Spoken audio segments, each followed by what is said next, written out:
What's up, everybody, and welcome to this week's episode of the Talkin' Buds podcast. Massive cheers to all our new subs. We are rocking and rolling right now on the YouTube channel specifically, so thank you, everyone, for even if you take 5 minutes to watch the video, we love and appreciate each one of you, even the trolls.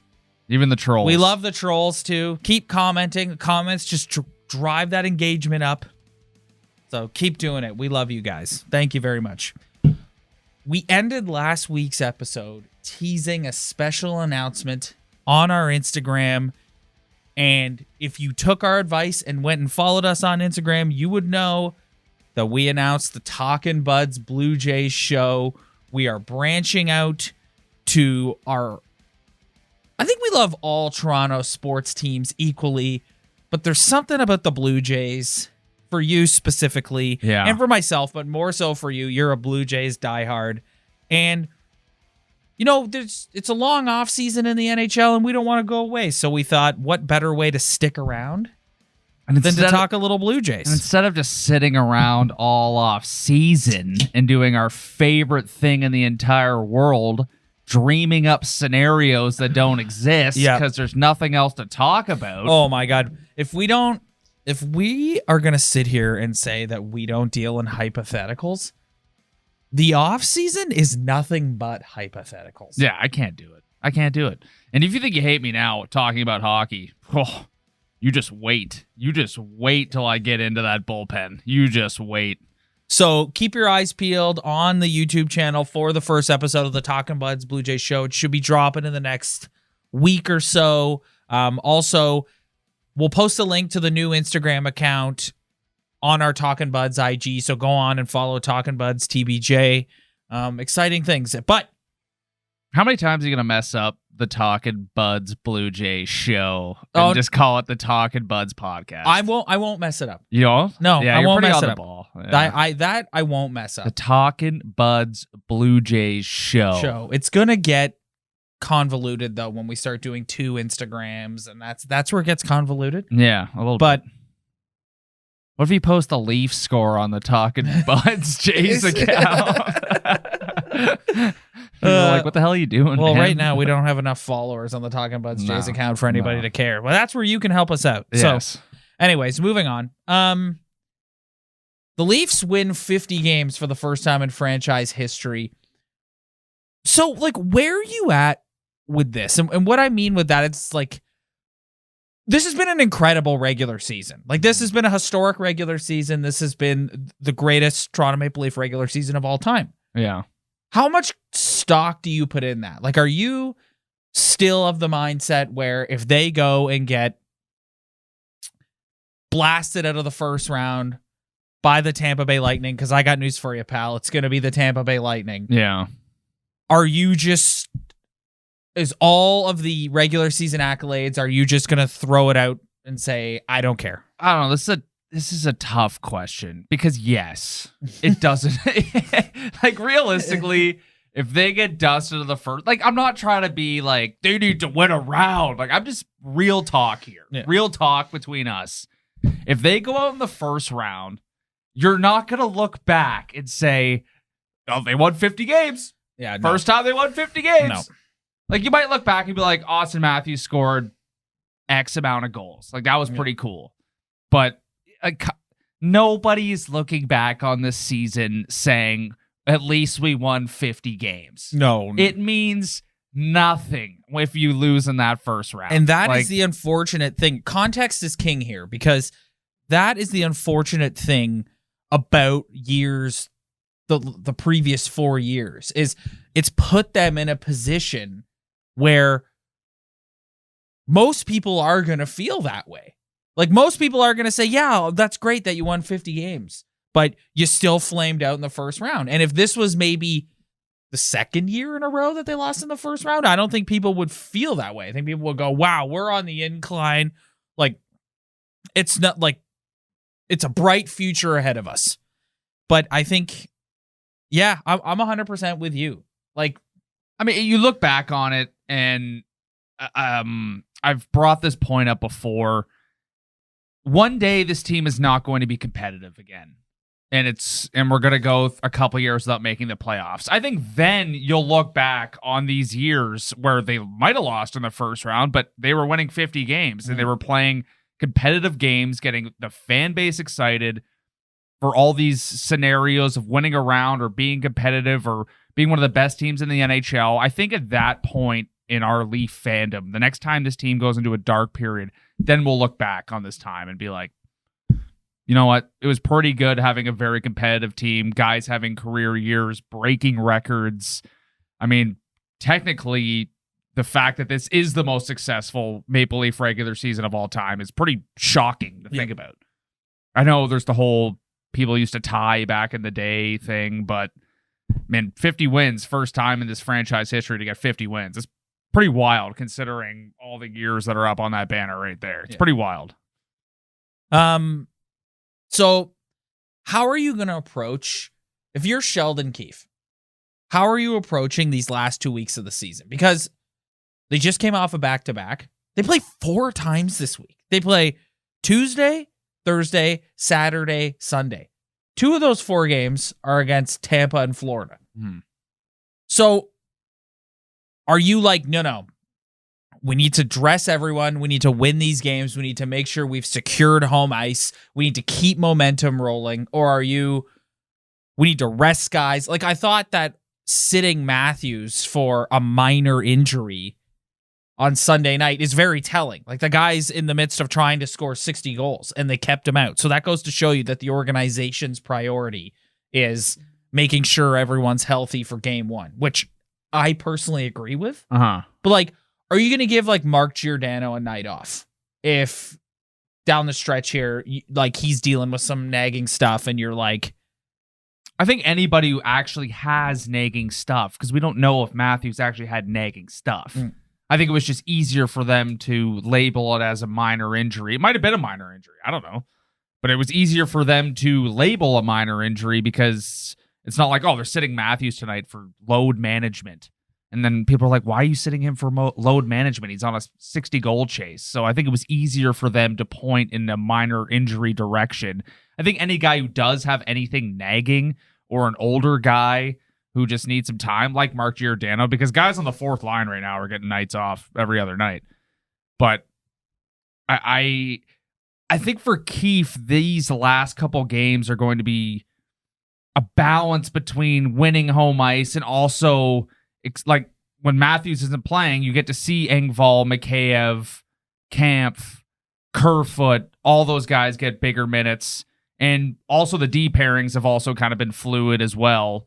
And also a healthy balance of getting Jack Campbell playing. Who's looked okay. I thought last night against the Islanders, he looked good. Yeah. I actually thought he looked more like himself, Jack Campbell, against them. But all in all, he's been above average. You don't feel too confident because of the performance after the new year. Plus, he can't stay healthy. Plus, everybody says he's a head case. Plus. Like, there's a lineup of things that are negative towards Jack Campbell. But I think for going back to my original point with Keefe, it's going to be the healthy balance of giving guys rest, getting home ice, making sure you're locking in all your line combinations that you want to lock into until someone gets injured in the first game of the playoffs and all goes to hell anyways. But it's going to be figuring things out while also trying to get home ice, because they never have home ice except for last year, but I don't want to talk about that. How much weight do you put into home ice against Tampa? Like, do you think it's that big of a deal? No. I don't. This isn't even about hockey. This is every sport. I'm sure the statistics show that more teams that have home ice win more series. But how much is that percentage? It can't be that much.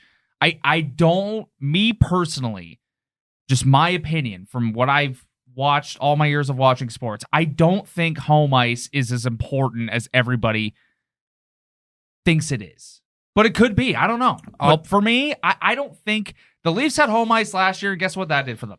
Nothing. I think you touched on this last week, and I think it matters more in certain scenarios than it does others. Like, if they were playing Boston in the first round, Yeah. I would say home ice. Yeah. You said last year talking about the Bell Center.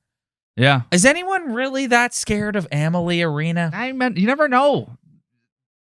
I'm sure Half the building will be Leaf fans. I'm sure the people in Tampa Bay are enjoying hopping on a bandwagon here and might get a little loud at a game. And the thing about the Lightning too is when they come at you like with goal, like they can out-Leaf the Leafs. They can score 4 goals in a period. So, I mean, I guess getting home ice is important, but the Leafs have lost a Game 7 at home ice. So yes. I don't know. I don't think it really matters. This team's problem in getting over the hump, I think, on the priority list, home ice, in the real priority list, home ice is near the bottom. The reason why I asked you that question is because I think if you told me what is more important, having guys as healthy as they can be or home ice, for me, it's having guys as healthy as they can be, without question. Yeah. This week's episode is centered around the next question I'm about to ask you. Okay. Is Mitch Marner the MVP of the Toronto Maple Leafs? You could make the argument. I think you could definitely make the argument. We spend a lot of time focusing on Austin Matthews, rightly so. And we talk about Austin Matthews as a generational talent, which he is. Yeah.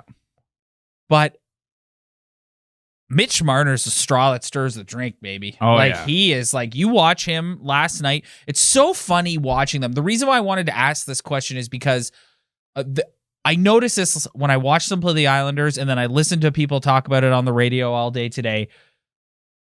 They're a totally different hockey team when Austin Matthews is not in the lineup. They change the way they play. Yeah. And Mitch Marner is still so effective, and his ability to create and make things happen.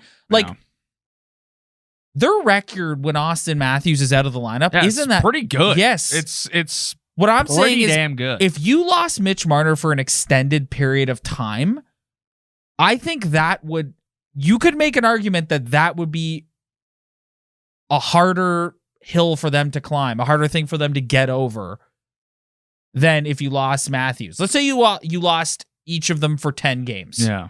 One of them for 10 games. Which one do you think would have more of an impact over that 10-game span? Well, if you want to go really technical, you would say Marner, because Marner plays on the power play and penalty kill, and he's one of the most effective players 5-on-5. Austin Matthews scores the most goals, can win you a hockey game with just his goal-scoring ability, but only plays on the power play. Marner has more of a defensive element to his game because he's on the penalty kill. I mean, there's a lot of this. There's a McDavid, there's a Draisaitl, there's a Vladimir Guerrero Jr., there's a Bo Bichette. They might be equal in talent or whatever, but there's always going to be one above the other in every single scenario. Stamkos, there's a Kucherov. Yeah, there's just, that's just the way it is. I think that you could there's a Crosby and a Malkin. Yes.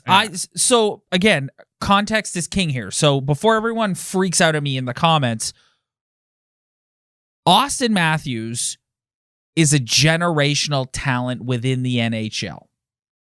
But if you're looking at the Toronto Maple Leafs specifically, I think there is a solid argument to be made that Mitch Marner is the straw that stirs the drink for this hockey team. Well, ever since he's come back, ever since January 1st, you could make the argument that he's the most dangerous hockey player in the NHL. With the amount of points, he's the most points at any single player since January 1st. Yeah.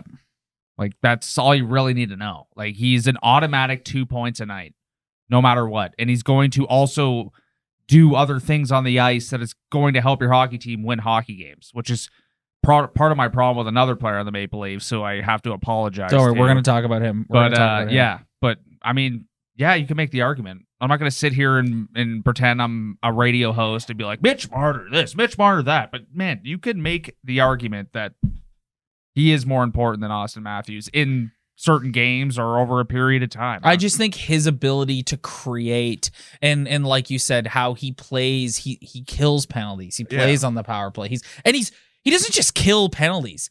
He's a top penalty killer in this league. Yeah. He's not just a guy that goes out there and chips in on the PK. Definition of energy. Yes. He's just the most energy-filled hockey player I've ever like on their This team. is going to be a fascinating postseason for him because we were all, myself included. Oh yeah, the tape. Oh yeah, I was. You brought that up, Yeah. and go watch our most watched episode of all time. But I wasn't the only. But this is what made myself and a lot of people so angry. Is it's like you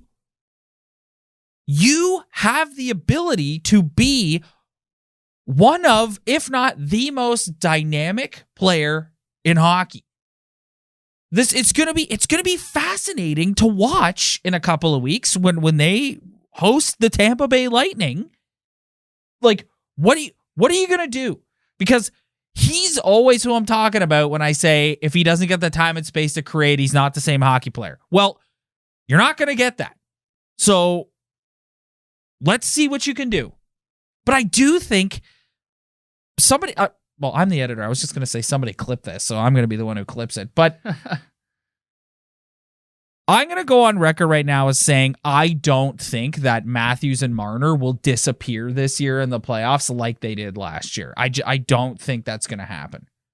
I mean, there is a scenario in which I see the Maple Leafs losing this series, and it has to do with one aspect, which we'll talk about later. Yeah. I don't think it's going to be because Matthews and Marner disappeared. When I think about Marner and Matthews in the playoffs, it just, when I was really thinking about this episode and heading into the playoffs, I think the hardest thing to do as a sports fan, and the most boring thing to do as a sports fan, is patience. Mm-hmm. These guys look like they're entering their primes right now.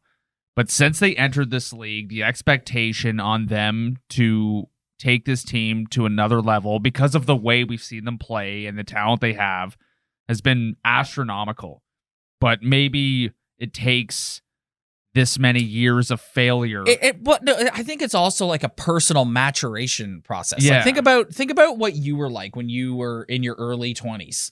Right. And like you come into this market with this rabid fan base that hasn't won a goddamn thing since 1967. And you have the weight of the world on your shoulders. You're signing for millions of dollars. When you play for the Toronto Maple Leafs, it's not like playing for any other NHL franchise. Sorry, every Hab fan or Jet fan or Oiler fan, like it's not. I don't know about the Habs. You get it. You get a pretty rough go. Okay, in that it's town, true. It's true. Like. But yeah. I know but you're not. It's not the same. I'm sorry. I just don't believe it's the same level, good or bad. Like whether that's a good thing or a bad thing. I just don't believe it's the same level of celebrity as it is here. Mm-hmm. So I think that's a lot to sort of take in, and I think there are certain young kids that from the moment they're drafted, they're good to Sidney Crosby.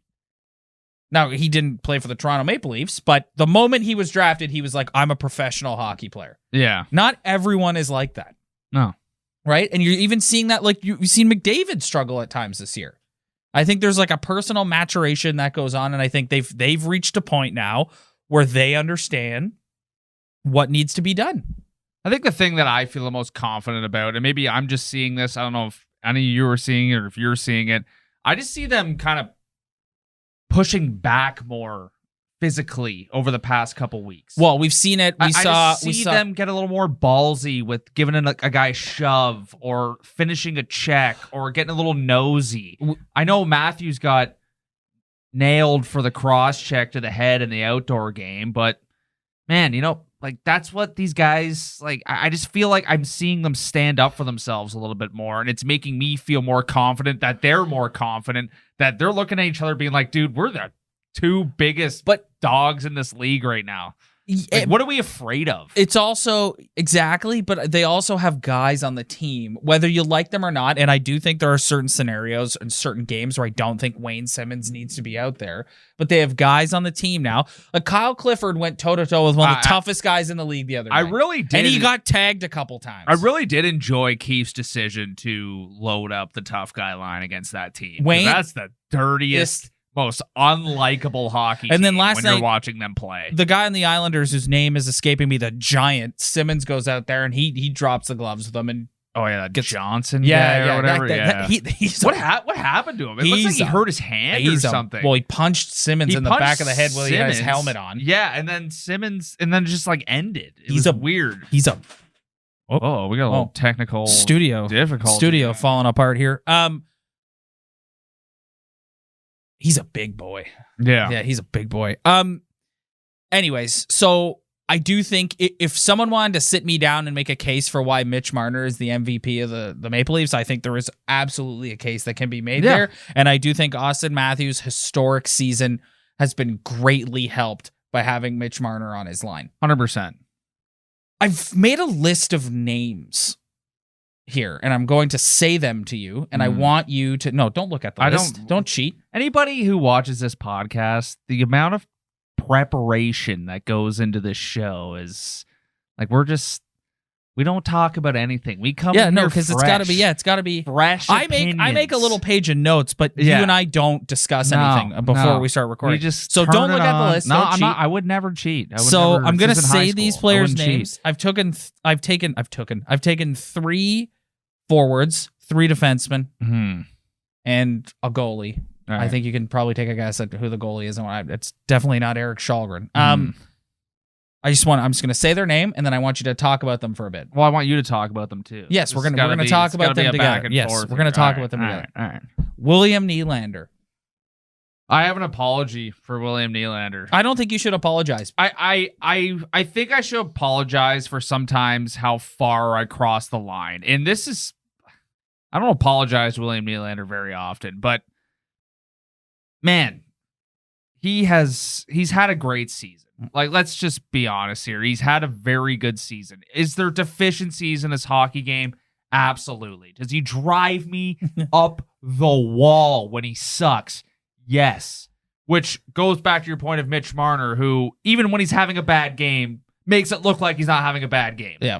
But I need to somewhat apologize to William Nylander because the guy's had an incredible season, and since they've done what we've talked about, switching up that line, even though they've been back together a little bit, but he's been way better.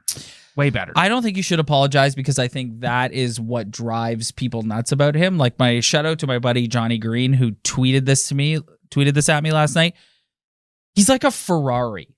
You take him out and you drive him around for a week, and it's a fantastic high performance machine. Then he goes back into the shop for a month. Yeah. And it's like, that's the issue that people have with him. It's like when the effort meets the skill, he's an elite hockey player. Oh, when the effort meets the skill, yes. he's up there. Yes, man. He looks amazing. He's an elite hockey player. Yes. The effort doesn't always meet the skill. No. And that is what frustrates people about William Nylander. Pierre Engvalls. Another guy I need to apologize to. To be honest with you, man. You and I have poked fun at Pierre Engvalls. I thought Pierre Engvalls sucked. Yeah. I thought Pierre Engvalls was awful. Not good. Hey, so did Sheldon Keefe. Yeah. Like, man, but they're, in fairness, to give all you geekies out there your due, how many geekies are out there being like, Pierre Engvalls a good hockey player? Yeah. And we're like, no, he's not. He sucks. Yeah. And maybe they were right. There was something in the writing, in all the statistics, reading between the statistical lines that they saw that he was going to be a decent hockey player. But I do think he's changed his game a lot. He's much more north-south now. Like, remember when he used to always get the puck on his stick and he would circle back? Like, he would skate in the opposite direction and he would drive us all nuts.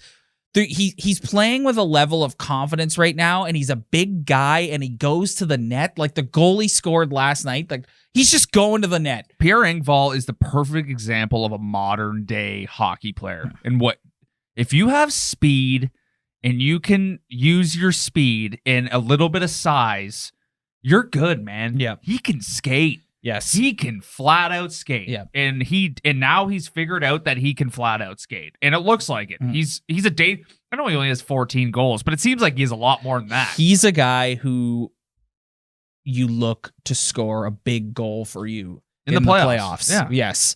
Another guy you look to score a big goal for you in the playoffs, in the final forward on my list, Ilia Mccave.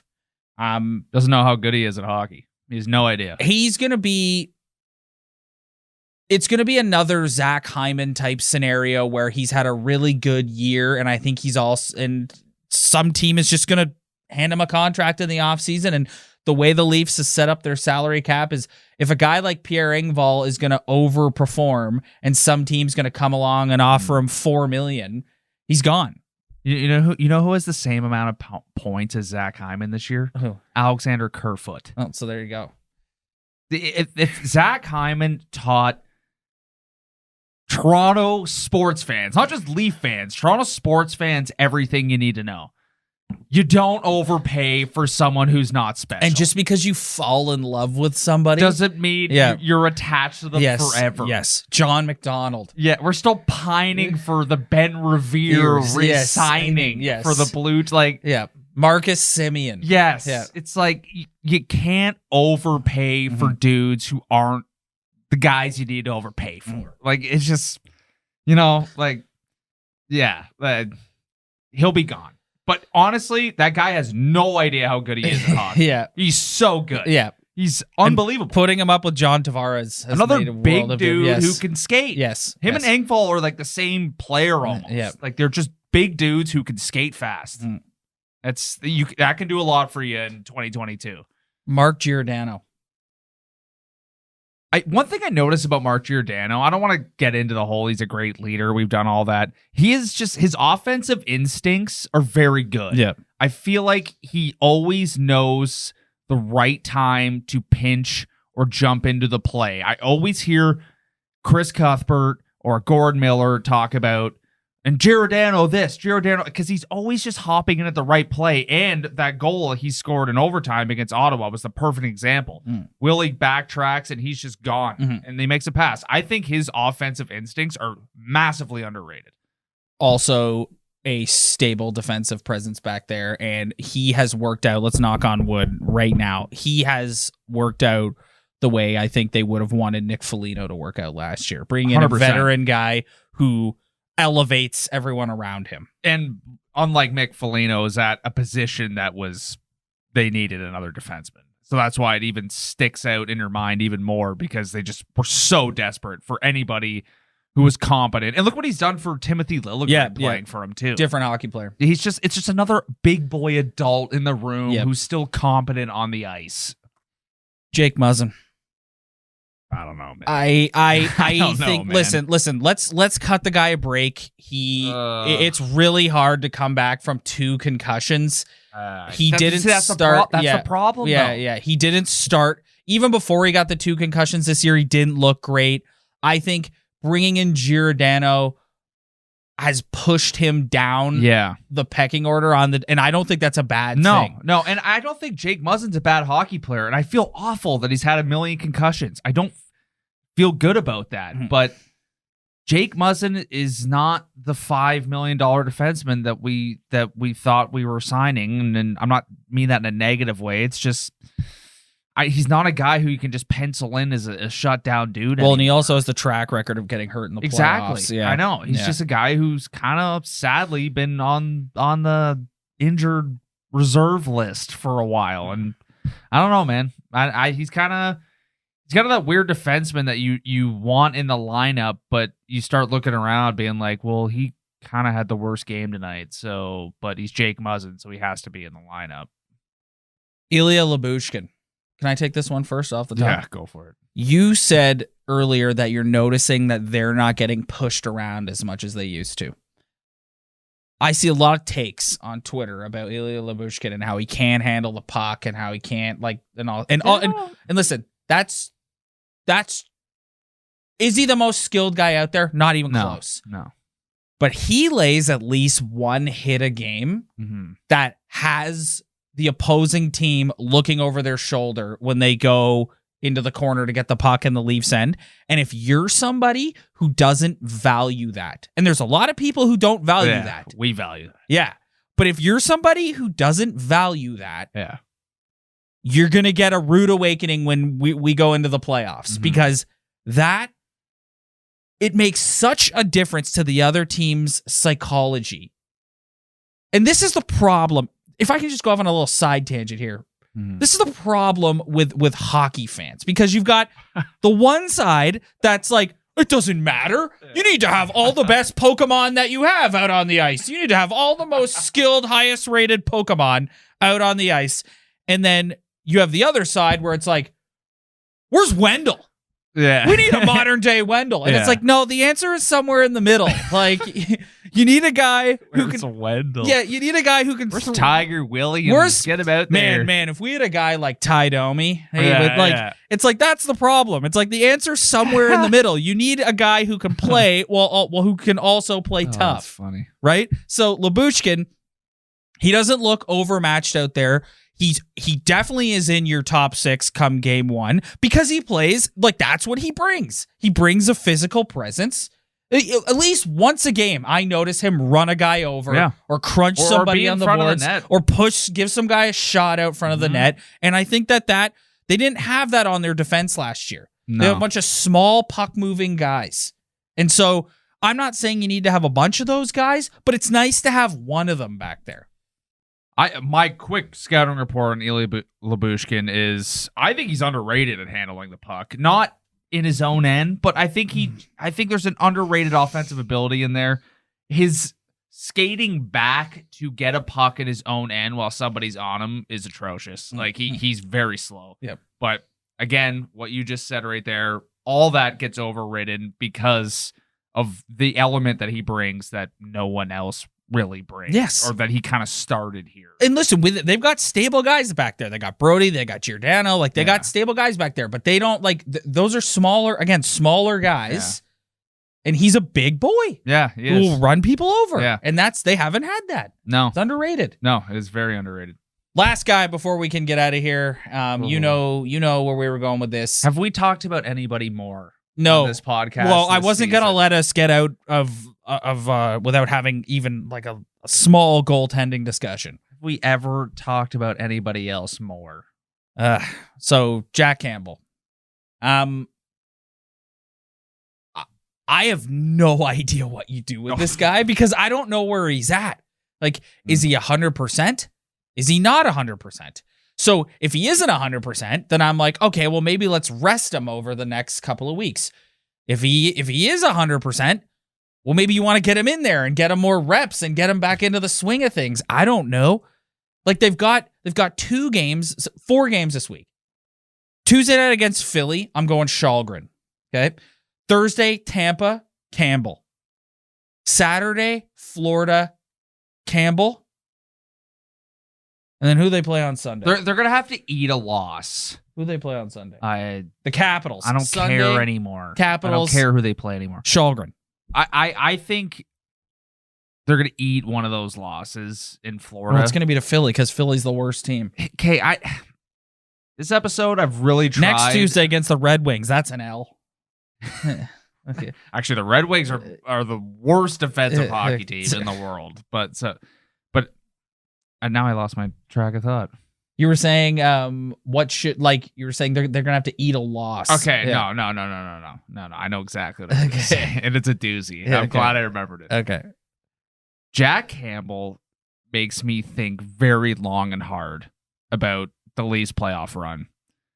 Are the Leafs going to win a cup with Jack Campbell? I don't. What is think the answer? So. I earlier I alluded to if. Even if Jack Campbell is playing at the ability, maybe not the start of the year, but playing at his ability, can Ryan, they win a Stanley Cup with Jack Campbell? Ryan, I'm very worried that if they can even win a round with Jack Campbell. Campbell. What I mean. Like it's just this is where I'm at now. It's like if Jack Campbell gives you the type of performance he gave you last year in the playoffs, you could win a round. Yeah. But bigger picture here, which to me, like, let me ask you this right now. What are your expectations for this team in the playoffs? Like, if they win a round, is that a success for you? Because for me, it is. Yes, I think. For me, a round is success. Yes. I think if you win, first of all, it won't just be winning a round. It'll be eliminating the 2-time defending Stanley Cup champions. Yeah. So like they're gonna make a friggin' DVD about that. Like they're gonna put out like all these Leaf. Documentaries over the years, and none of them end with a cup win. This will be another one. I just want a couple job and then they won a single round. Yeah. But in all seriousness, yes, I do think like it'll be is winning a round a success? That's basically the question. Yeah, the answer is yes, and especially if it's against the Tampa Bay Lightning. But I am very nervous if they can pull that off because of Jack Campbell. And that's what I rate back. Jack Campbell, is he good enough to win a round when he's playing well? I think he is, but I don't think he's good enough to win a Stanley Cup. That's how I feel about Jack Campbell. So, but what about the Jack Campbell we saw earlier in the season? That was fake. Oh, okay, all right. That was weird. That was beginning of the season weirdness. I don't know what that was.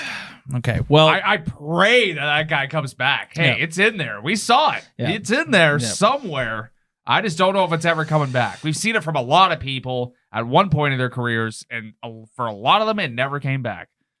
Well, we've got a couple more weeks to discuss that as we head towards the playoffs.